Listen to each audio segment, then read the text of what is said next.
Radio Grand Lac. Vos émissions préférées sont toutes sur Radio Grand Lac. Question de parents. Trouvez les mots pour parler à vos enfants avec Elodie sur Radio Grand Lac. Et bonjour, je suis heureuse de vous retrouver aujourd'hui pour mon émission Question de parents. Alors ça fait un petit moment qu'on n'a pas pu se retrouver, donc je suis heureuse de repartager ce petit temps de repas avec vous sur les ondes de Radio Grand Lac. Et aujourd'hui, un sujet un petit peu d'actualité. Je voulais vous évoquer et qu'on puisse réfléchir ensemble sur la notion de réussite.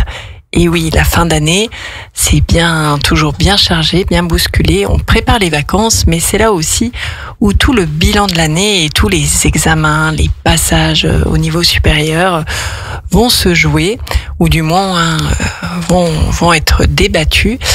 Et ça pose beaucoup de pression et de questions, surtout à nos enfants, plus ou moins âgés, même adolescents, de savoir est-ce qu'ils ont réussi leurs années.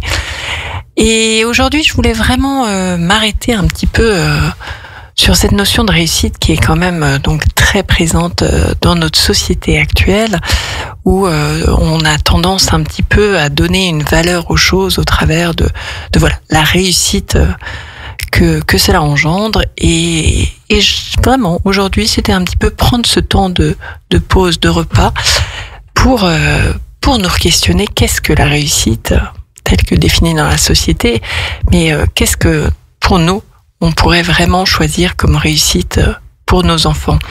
Et peut-être pas nous laisser envahir par tous ces injonctions de réussite au travers de la perfection, de la beauté.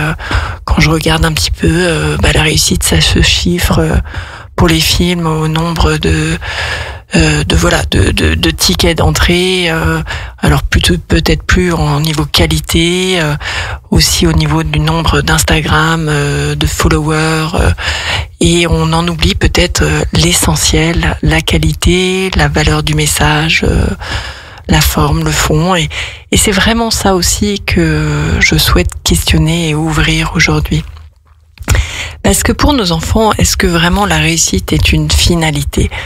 Et je sais pas trop, et c'est vrai que c'est des points que j'ai souhaité aborder un peu durant toute l'année, qu'on a traversé au travers des thèmes de perte, de la confiance en soi. Vous pouvez retrouver toutes mes émissions sur les réseaux sociaux de Radio Grand Lac et les miens, Elodie Lamarque, pour les replays. Ça peut être aussi un bon programme de vacances.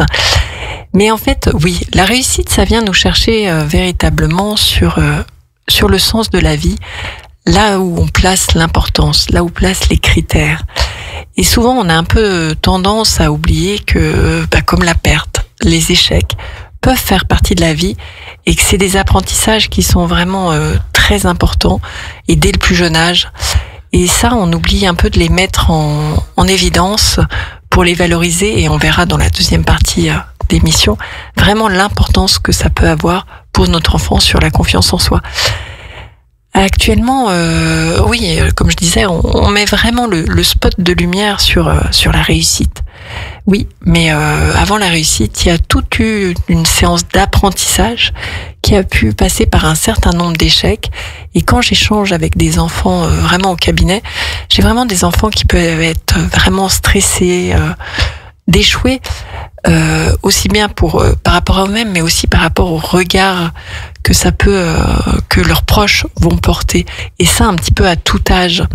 Et c'est vrai que c'est ça qui est dommage, et qu'il va falloir réouvrir au niveau de notre enfant, auprès de nos enfants, de vraiment replacer la réussite, l'échec sur un même équilibre. On peut pas avoir des réussites s'il n'y a pas eu des échecs avant, et même si parfois cela se produit, on aura toujours un moment où on va, dans certains domaines, être moins bon, moins bien réussir, ou pas du tout réussir, et c'est ok.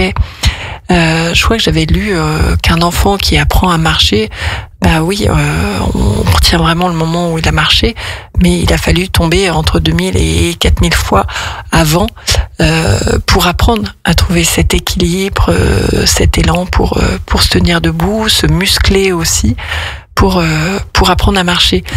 Et ces apprentissages, voilà, on ne peut que redire. On se souvient tous, on connaît tous Harry Potter, mais je crois que c'était 8 ou une dizaine de maisons d'édition qui avaient refusé la présentation du livre, enfin le tome 1 à J.K. Rowling, qu'il avait donc présenté entre 8 et 10 maisons d'édition. Alors, ils doivent bien se mordre les doigts, ça c'est certain, mais elle a connu des échecs.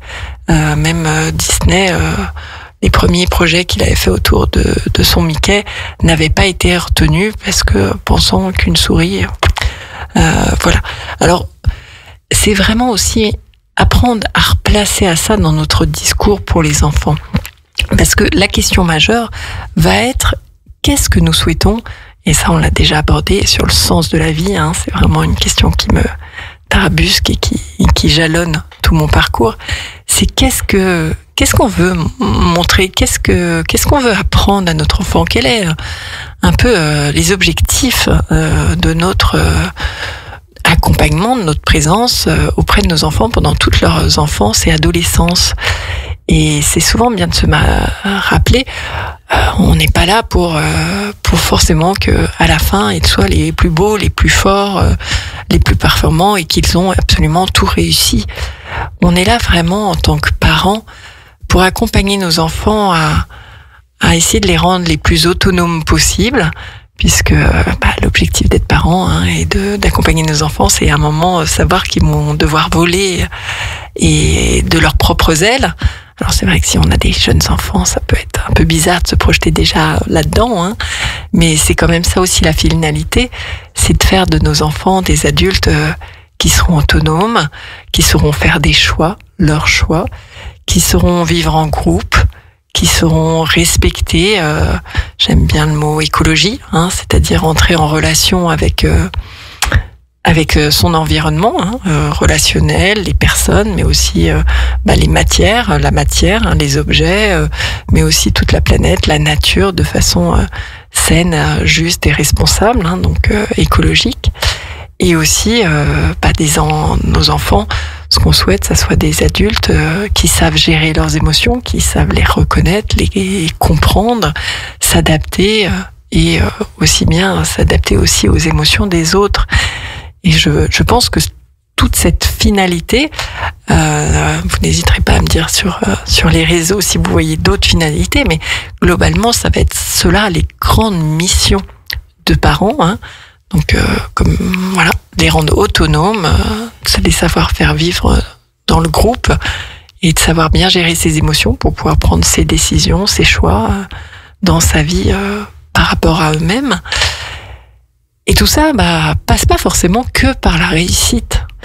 Et ça va être toute cette construction un petit peu de briquettes, on en reparlera dans la deuxième partie, d'événements plus ou moins réussis ou échoués qui vont nous permettre à notre enfant de cheminer sur ce chemin de la vie et d'apprendre à se relever, à rééquilibrer les choses, à peut-être se refixer d'autres objectifs si la marche était trop importante. On verra tout ça. Mais c'est vraiment au travers de ces échecs qu'on peut vraiment apprendre à se connaître aussi. Et souvent, moi je sais que pour le coup, je vais parler de moi, j'ai longtemps été une très bonne élève où il n'y avait même pas un sujet sur ma scolarité, où j'ai toujours réussi. Je me souviens vaguement avoir eu le bac et souhaiter vraiment une mention parce que mes sœurs n'en avaient pas eu. Je suis la petite dernière, donc je voulais me démarquer. Donc on peut dire que c'était un objectif avec pas une grande... Voilà, on peut peut-être revenir sur les fratries, mais voilà, je sais que moi vraiment je souhaitais avoir une mention au bac pour faire mieux que mes sœurs, et mention que j'ai eue, et voilà, et après les études un petit peu comme ça. Et en fait, moi, mon premier véritable échec, je le date vraiment assez tardivement, où j'avais 20 ans et après un doc d'écologie, je m'étais relancée dans des études de médecine, le fameux concours de médecine, que j'ai raté. 2 fois. Et c'est vrai que c'était la première fois, donc assez tardivement, à 21 ans, d'avoir eu vraiment cet échec dans la vie, de ne pas avoir réussi, où jusqu'à présent, je m'étais jamais même posé la question de savoir... qu'est-ce que je ferais s'il y avait une porte qui se ferme? Et je me souviens vraiment encore très douloureusement de ce moment où, du coup, non, j'ai pas réussi, et il y avait véritablement une porte, un couperet qui tombait, parce que du coup, on avait la possibilité de le présenter que 2 fois. Et que du coup, cette piste-là, c'était fini. Et c'est vrai que c'est très douloureux, même encore un peu maintenant, un profond regret. Et c'est vrai que c'est un apprentissage tardif, 21 ans, où on peut, du coup, il m'a été très difficile de rebondir, de retrouver un peu un projet d'études, de carrière. J'ai vraiment tâtonné. Tout ça pour dire qu'à un moment, une enfance où on n'a pas forcément eu à se re-questionner, à dépasser quelque chose, ou à apprendre à ce que c'était l'échec, un peu tomber par terre. Adulte, ça peut être encore un peu plus difficile, alors que si on l'a un peu acquis, j'ai déjà eu ce type de discours pour la perte, ça peut être vraiment facilitant. Alors ça peut sembler difficile, en tant que parent, de se dire on n'a pas envie que nos enfants échouent. Alors bien sûr que non, mais s'ils échouent, c'est pas la fin du monde, et ça peut être un très bel apprentissage qui peut vraiment les soutenir pour plus tard, parce que dans l'enfance, ça sera des petits échecs et qui vont permettre vraiment de développer une capacité de résilience, de reconstruction très riche pour après. Je vous propose une petite pause musicale. Restez bien sur Radio Grand Lac, et dans la deuxième partie d'émission, on va regarder un petit peu comment on peut construire au travers de ces réussites, de ces échecs qui jalonnent le parcours de nos enfants, et comment on peut les soutenir au mieux. Voilà. 92.1.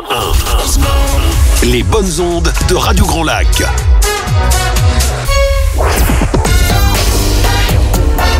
Question de parents. Trouvez les mots pour parler à vos enfants avec Elodie sur Radio Grand Lac. Et bonjour, heureuse de vous retrouver pour cette deuxième partie de questions de parents que j'ai souhaité aujourd'hui sur le thème de la réussite. Et oui, fin d'année oblige, on a tous les examens, les conseils de classe, le passage. Et j'avais envie vraiment de prendre ce petit temps de réflexion sur la réussite. Oui, mais à quel prix? Et est-ce que à tout prix faut-il réussir? Vraiment construire ensemble une autre vision de la réussite en tant que parents. Alors toujours un peu pour nous-mêmes, mais surtout pour nos enfants.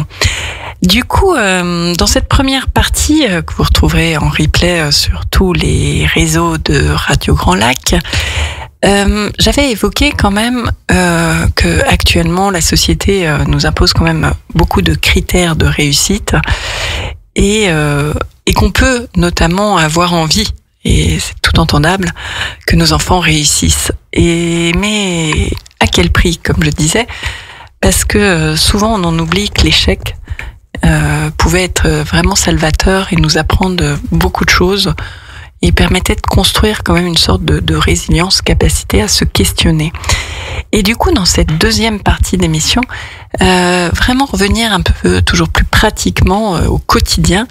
Qu'est-ce que pour nos enfants, qu'est-ce que ça veut dire réussir, et que c'est pas forcément passer dans la classe supérieure. Réussir, c'est là où je vous invite à réfléchir pour vous-même. Qu'est-ce que veut dire réussir? Les objectifs pour notre enfant, comme on le voyait, est-ce que réussir, ce n'est pas simplement accompagner notre enfant à devenir soi-même, être lui-même, apprendre à se connaître avec ses forces et ses faiblesses, ses champs de compétences où là il va vraiment exceller, et d'autres où non, ça sera plus compliqué parce qu'il n'aura pas cet esprit, cet intérêt, cet attrait. Et que c'est vraiment au travers de toute cette observation, de ce questionnement, de ce chemin qu'on fait avec notre enfant, de l'accompagner à être lui-même. Et ça, c'est des questions qu'on peut se poser en allant chercher aussi dans notre enfance. Qu'est-ce qu'on aurait aimé entendre soi-même, enfant, pour se sentir réussi? Qu'est-ce qu'on a l'habitude un petit peu... Et vous allez peut-être prendre le réflexe de vous en rendre compte, de poser la question, est-ce que tu as réussi ton contrôle? Est-ce que tu as réussi tout de suite ton examen? Différentes choses. Je vous invite à un peu modifier cette question pour revenir au cœur de soi, au cœur de soi-même, et plutôt d'envisager la question comment ça s'est passé? comment tu t'es senti, voilà. Vraiment ouvrir une question plutôt sur le monde du sens, de la perception, d'apprendre aussi on parlait de la confiance, j'ai déjà fait des émissions sur la confiance et on pourra en parler l'année prochaine parce que c'est un sujet passionnant qui se construit vraiment au fur et à mesure des expériences et comme je vous l'illustrais tout à l'heure, au travers aussi des expériences ratées. C'est là où on peut vraiment redéfinir un petit peu pour réajuster. Et du coup, se poser cette question, revenir un peu cette confiance, c'est ce jeu un peu de Lego, de briquettes. Et on a des réussites et des choses un peu moins réussies qu'on a réessayé autrement ou qu'on a peut-être aussi abandonné parce que ça ne correspond pas du tout. Mais là, on a appris quelque chose sur soi. Et du coup, c'est vraiment cette chose-là d'aller chercher la confiance de votre enfant sur le fait que, comme je vous le disais, l'enfance, c'est cette période où on peut expérimenter, où on découvre, où on observe, et du coup, simplement, l'aider lui-même à comment tu t'es senti pendant le contrôle. Non, pas tellement certain. Là, je me suis rendu compte que j'avais peut-être pas assez mis en pratique parce que je savais expliquer les choses, mais que là, dès qu'il fallait l'illustrer ou faire l'exemple, je savais plus faire. Enfin, ça donne aussi des pistes pour après, qu'est-ce qu'il t'aurait fallu, ou ne serait-ce que quand on a aussi un échec ou une note pas réussie, qu'est-ce qu'il aurait fallu pour que tu réussisses, quel ingrédient qui aurait pu te manquer pour réussir et te sentir peut-être plus confiant ou plus sûr de toi. Et c'est vraiment sur voir plutôt la réussite on-off, est-ce que tu as réussi ou pas réussi, à plutôt essayer de regarder la recette comme un peu une recette de cuisine. Quel est l'ingrédient, quel est le truc qui a marché, qu'est-ce qui a moins bien marché ou qu'est-ce qui a pas du tout marché, et réajuster comme ça un petit peu au fil de l'eau. Et ça, ce que je vous disais, c'est que cette réflexion, en l'enfant, ça offre une réelle confiance et ça tisse aussi un lien de collaboration, de coparticipation, de coévolution avec son enfant. Et c'est ça aussi qui est extrêmement riche. C'est cette réussite, on ne réussit pas tout seul quand une fois on a réussi. Et c'est sympa aussi de découvrir que on peut faire équipe, même si l'objectif est individuel, et qu'en tant que parent, on se place vraiment en tant que, pas forcément coach, allez, on y va, mais vraiment en tant que dans la team, dans l'équipe, et ensemble, on va cheminer. Et là, toute l'importance aussi, j'en avais déjà un petit peu parlé, d'oser aussi parler de soi. Nos enfants n'ont pas besoin de parents complètement parfaits qui ont tout réussi, ce qui va mettre une pression de dingue où l'enfant va jamais se sentir en capacité de faire aussi bien que son parent ou ses parents ou que ses grands frères ou grandes sœurs, et que c'est un peu un moment de se mettre tous sur la même échelle et de se dire que voilà, parlez aussi de vos échecs, de vos pas réussites, de ce que même au travail, ce que vous devez améliorer, cette capacité à s'améliorer, à créer à chaque fois un mouvement, d'oser regarder, faire un pas de côté et de se dire qu'est-ce que j'aurais pu évoluer. Et ça, accepter d'apprendre à côté de votre enfant, de lui montrer aussi, c'est super surtout à l'adolescence où la communication sera véritablement facilitée. À un moment, l'adolescence, c'est forcément un moment où l'enfant va pouvoir, l'ado va pouvoir peut-être un peu plus se refermer, mais s'il n'a pas peur de ce jugement ou de se dire ça va être ridicule la question que je vais poser ou différentes choses, l'adolescent viendra plus facilement poser des questions. Et c'est ça aussi qu'on recherche en tant que parent, c'est cette capacité à l'enfant de venir échanger, co-construire ensemble et de pas avoir forcément toutes les situations.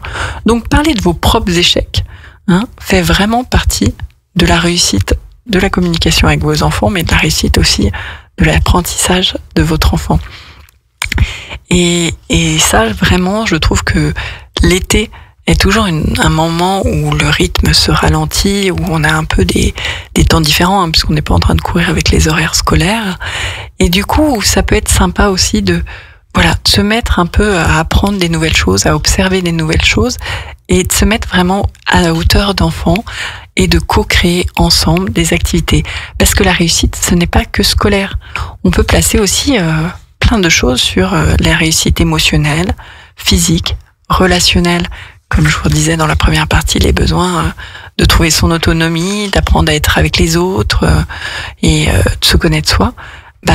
Mettez en cet été des petits challenges de choses qui peuvent même reposer sur un apprentissage scolaire, s'il y a vraiment une difficulté en maths par exemple, de se dire que ça va être cet objectif, mais au travers de plein d'autres, pas forcément du cahier de vacances, ça peut être vraiment transposé dans plein d'exercices du quotidien, sur l'addition, rendre la monnaie, compter les kilomètres, différentes choses, et se servir de toutes ces petites choses pour co-créer ensemble et réussir à grandir ensemble, sans pression scolaire, et en mettant aussi comme objectif de s'ouvrir beaucoup plus largement, comme on en a déjà parlé sur la confiance, à tous les autres sens et perceptions émotionnelles, relationnelles, physiques, imaginaires, créativité, et voir aussi là où du coup comment on chemine ensemble pour véritablement avancer. L'idée que j'aimerais qu'il puisse rester de cette émission vraiment sur la réussite, c'est la valeur de la vie ne va pas se chiffrer au nombre de réussites, mais au nombre de fois où on a vraiment réussi à être soi, à un moment vraiment aligné, où on se sentait bien. Et ça, c'est beaucoup plus profond que avoir des réussites, un diplôme, un examen, même si il en faut dans la société. Je ne dis pas que c'est excluant, mais un moment d'apprendre à réussir à être véritablement soi-même. Et vous la connaissez forcément, mais j'aime beaucoup cette phrase de Nelson Mandela, je n'échoue jamais, j'apprends à chaque fois. Ça doit pas être typiquement ça, mais c'était vraiment cette idée.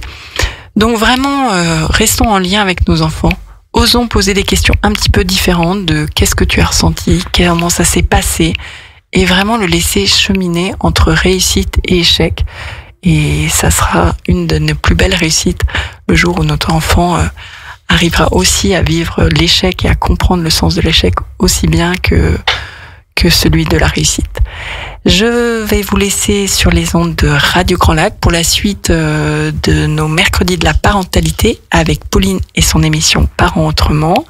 Et je vous retrouve dans 15 jours pour la dernière émission de l'année avant la pause estivale. Je vous souhaite une bonne journée et restez sur les ondes de Radio Grand Lac. Fraîche, locale et 100% bonnes ondes. Radio Grand Lac sur 92.1 et en DAB.